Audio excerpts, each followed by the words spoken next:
সারা বছর বড় বড় মাছ বা যে কোনো মাছ খেলেও এই শীতকালে কিন্তু একটু ছোট ছোট কিছু মাছ খেতে দারুণ লাগে আমার। সেই রকমই আমার ফেভারিট মাছ হচ্ছে এই রকম পুকুরের ট্যাংরা। वाह दीदी वाह दीदी नहीं नहीं दीदी वाह दीदी मतलब what is this दीदी दीदी বড় ট্যাংরা গঙ্গার ট্যাংরা যেগুলো হয় সেগুলো খেতে ভালো লাগে, কিন্তু এই পুকুরের ট্যাংরার টেস্টই আলাদা হয়।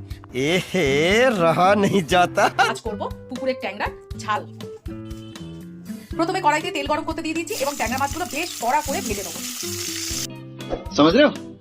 এইবারে কড়াইতে বেঁচে থাকা তেলের মধ্যে দিয়ে দেবো সামান্য একটু চিনি। এটাতে কালারও চেঞ্জ হবে আর স্বাদটারও একটু পরিবর্তন হবে। চিনিটা সামান্য একটু মেল্ট হয়ে গেলেই এক মাঝারি সাইজের পেঁয়াজ কুচি করে দিয়ে দেবো। পেঁয়াজটা একটু হালকা রং ধরবে, তারপরে আদার ইনগ্রেডিয়েন্টস গুলো দিয়ে দেবো। এক ভেবে রান্না করতে বসি আর বাড়ির লোকের ডিমান্ডে আমার রান্না চেঞ্জ হয়ে যায়। ভাবলাম আজকে এই ট্যাংরা মাছগুলো দিয়ে তেল ঝাল করবো, অনেকদিন খাইনি। বাড়ির লোক বললো না, নতুন আলু পেঁয়াজ কলি আছে আর ট্যাংরা মাছে পেঁয়াজ কলি ভালো লাগবে খুব, ওই দিয়ে তুমি মাখা মাখা একটু তরকারি করো। এরকম অবস্থা দেখো, সেই কারণে আবার পেঁয়াজ কলি কাটলাম, কেটে আবার দিয়ে দিলাম।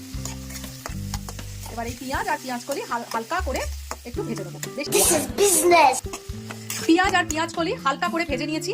এর মধ্যে আমি একটা পেস্ট দিয়ে দেবো, আদা রসুন টমেটো আর কাঁচা লঙ্কা। টমেটো একটু বড় সাইজেরই নিয়েছি, কারণ আমার আলুটা দুটো দিয়েছি, আমার টমেটো একটা বড় সাইজই লাগবে। এবার এটাকে খুব ভালো করে কষিয়ে নেবো। কষতে কষতেই এর মধ্যে দিয়ে দিচ্ছি হলুদ, নুন, সামান্য জিরে গুঁড়ো আর কালারের জন্য সামান্য একটু কাশ্মীরি লঙ্কার গুঁড়ো, সামান্য একটু দেব গরম মশলা, বেশি নয় সামান্য। चलो भाई देखो अब मैं क्या करता हूँ। বেশ ভালো করে কষিয়ে নিয়েছি। এইবারে এই কষানোর মধ্যে আমি আলু আর মাছটাকে দিয়ে আরো 2 মিনিট থেকে 3 মিনিট কষিয়ে নেবো।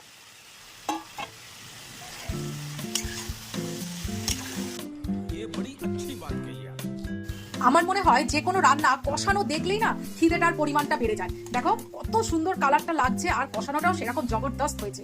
এইবারে সামান্য একটু জল দিয়ে দেবো, বেশি ঝোল ঝাল করবো না, একটু মাখা মাখা করবো।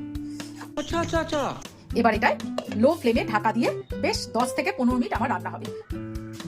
अरे बाप रे একটা জিনিস আমার ঠাম্মি বলতো যে মাছ যদি ভালো হয় না, অটোমেটিক্যালি যতই কষাও আর যাই করো দেখবে তরকারি ঠিক ভালো হবে। সেই রকমই আজকে মাছটা সত্যিই খুব ভালো। আর একটু নুন কম হচ্ছিল, তাই জন্য নুন দিয়ে দিলাম। দারুণ টেস্ট হয়েছে বিশ্বাস করো। আর লাস্টে এইরকম একটু ধনে পাতা দিয়ে দেবো।